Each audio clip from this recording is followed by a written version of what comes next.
No, look imperious and like you're floating.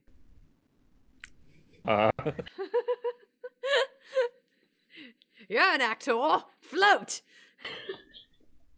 I don't think you know what actor means. Hi, I'm Emmy. And I'm James. And welcome back to the Bestiary Monster Manual A through Z. And James, what are we continuing to talk about today? Well, by the hair on my Djinn, it's the Genie. The Genies of elemental air, very much the sort of more traditional or classic version of a genie. These guys are generally good. They have a chaotic good alignment as opposed to some of their other genie kin, and float about as airy aesthetes, as they're described in the book. They're described as sensuous. I'm not sure how I feel about that. I know, it's such a word to see there next to this particular monster, isn't it? Like, it's just, it evokes something. Especially since these are the ones that have a particular fondness for mortals. You're just like, oh, do you now? Really? Are you? But no, they love wine and music and poetry, and so they're very much this hand gesture? yeah, they're this. They're this.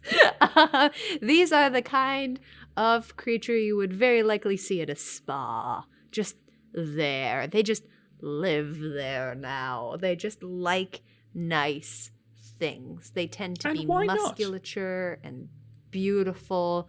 They tend to go and want to be doing and seeing and keeping the company of nice people. They do tend to be friendly and actually pretty loyal. They when I was joking, but they do have quite an affinity for mortals, and they do enjoy keeping friendships.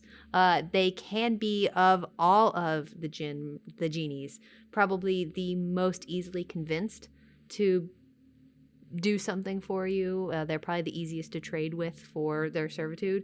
They do not like being bound to it forcibly, so they will go after wizards who try to force them into servitude. They also have a very long memory, and they do not like their loyalty being mistreated, so they have a deep sense of vengeance for those who have betrayed them. Yeah.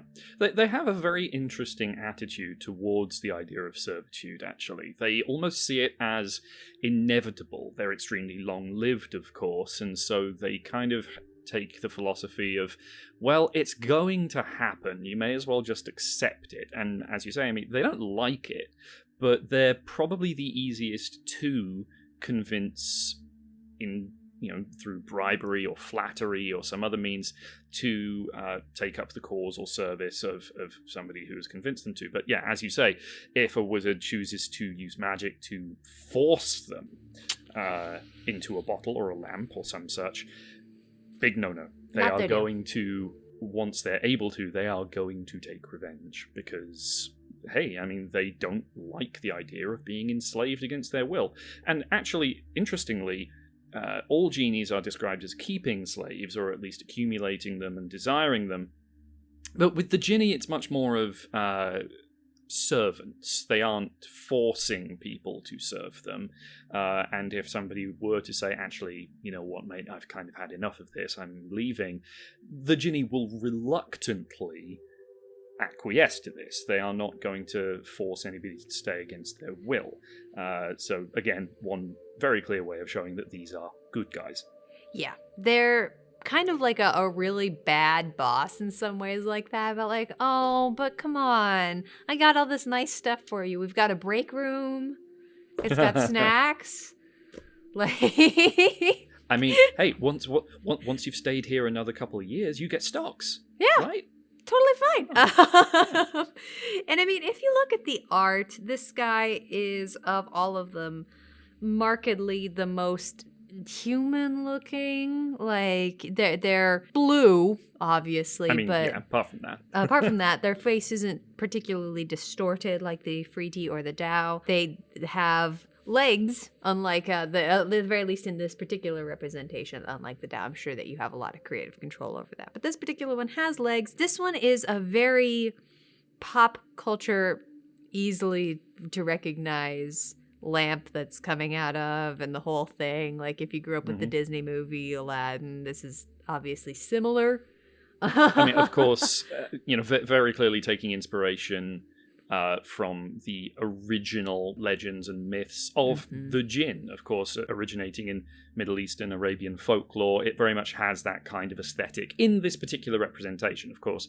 DM has a lot of creative control, as you say, but I actually personally really like this. It really conveys that classic feel, with the turban and the vest and the scimitar and the sash and the baggy trousers. My particular favorite thing about it is actually the fact that all of the clothing looks light and silk. You can almost kind of feel the texture as you're looking at this piece of art. It feels lightweight looking at it. You can almost feel the breeze sort of moving through this particular piece of art, which I think is very, very neat. Although this one does look like he's probably mad. Yeah, this one looks like he's about to ruin somebody's day, but yeah, you're right. That kind of light, airy look, very much fitting with them being elemental creatures of air, and I think lending itself quite nicely to that character trait of being fond of luxurious things, because of course why wouldn't that extend to clothing? I think it's interesting to note actually that, as you say, this is the most human looking of them all, and again it helps when you are trying to identify something as being tending towards goodness,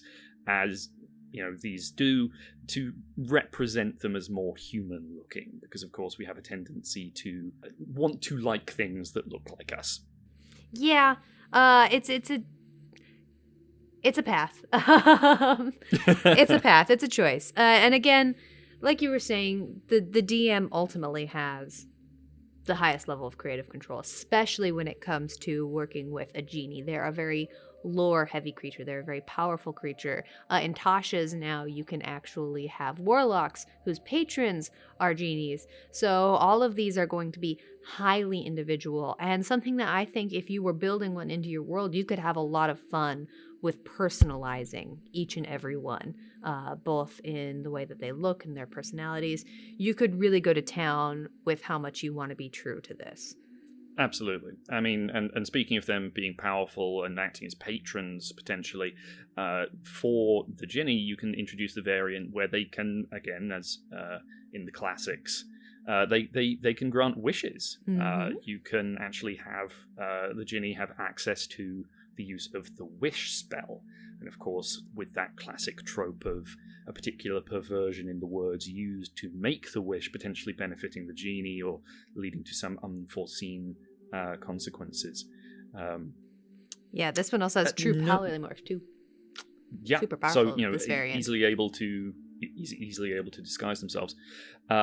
Certainly no joke, like all genies, these guys are spellcasters, having access to things like Thunder Wave at will, and then at the more powerful end of things, they can use spells like Plane Shift and Invisibility. Yeah. So it's rough. Even without their 3 scimitar attacks and the ability to create a swirling whirlwind of air. So you're unlikely to be in a situation where you're fighting one of these unless this particular genie is unlucky enough to have been imprisoned by an evil mage or something like that.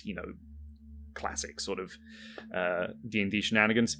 But also potentially very interesting just in terms of talking to them, because they may be positively disposed towards mortals, and so potentially towards your player characters, but it's also going to be looking out for itself in some ways. Those wishes, again, potentially being worded so as to benefit the genie, maybe more than the person making the wish. Yeah, they're not benevolent, they're good. And I do think that's a very important line when you're looking at a lot of things in the Monster Manual, that just because something is nice or caring or might even want to do nice things for you, that doesn't speak to the kind of celestial benevolence you see for some other entries in the Monster Manual where they actively want to help you. They might if they want to, but they don't necessarily feel that inner need to have to.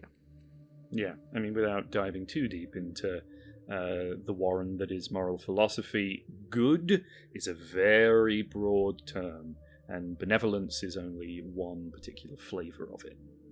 Thank you, oh truckers of the information highway, for joining us once again here at the Bestiary Monster Manual A to Z. If you encountered a Ginny, what would be your 1 to 3 wishes that you might potentially have turned against you in unforeseen and interesting ways? Let us know down in the comments, and while you're there, you will find links to our various social media things, including our Patreon. We are incredibly grateful for all our patrons and encourage you to become one of their esteemed number. Thank you very much. You will also find the chance to like and subscribe to the channel. We would really appreciate it if you haven't already. Check out some of these other videos that we have produced previously, and please do join us next week when we talk about the Efreeti.